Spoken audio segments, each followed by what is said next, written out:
As a mother waits more than 8 years to find out who killed her daughter, new evidence and technology could now help solve the case. Sandra Thomas was found dead in a ditch in Fuquay-Varina in 2011. The years since then have been filled with grief and few answers. And I'll be watching up the road and I can just see her saying, "Hey, Miss Gladys," throwing up her hand coming down the road. Sitting on her front porch, Gladys Holland tells us about the days and years that have passed since she lost her daughter.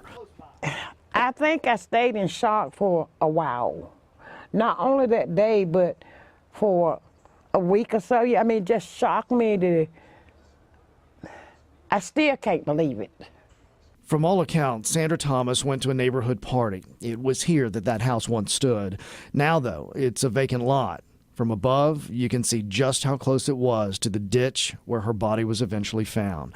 Someone stabbed and beat her, and then hit her with their car, and then drug her down the road. They were emotional about it. They were passionate about it. They were angry with her. Sandra survived, at least for a while. Someone heard her cries for help overnight, but when they went outside, they didn't hear anything.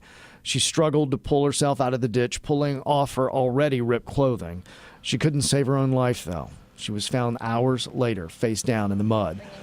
Fuquay-Varina detective Cindy Perna has now taken over the case and is starting from scratch.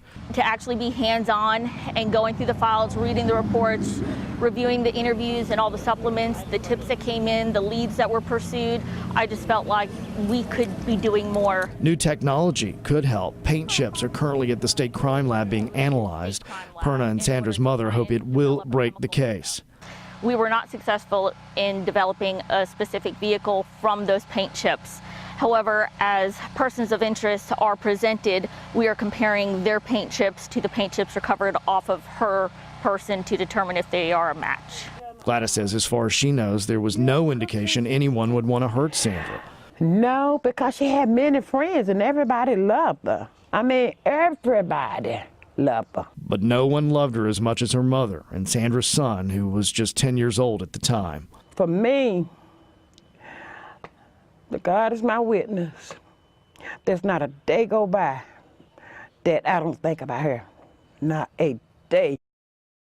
I will not give up. I will not stop until I know every lead is exhausted or I've put somebody in jail for this. And that's enough for Gladys to keep looking forward and holding on to faith.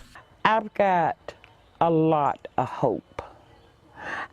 And in my mind, I know this case is going to be solved. I know it is. We certainly hope so. And one thing a lot of people may be wondering is motive. That's a big question, but they have ruled out sexual assault and robbery as well. Man, that was, that's passionate. Very passionate with both the detective and the mother. We thank them for talking to us. Absolutely. Let's hope somebody makes a phone call and helps solve this.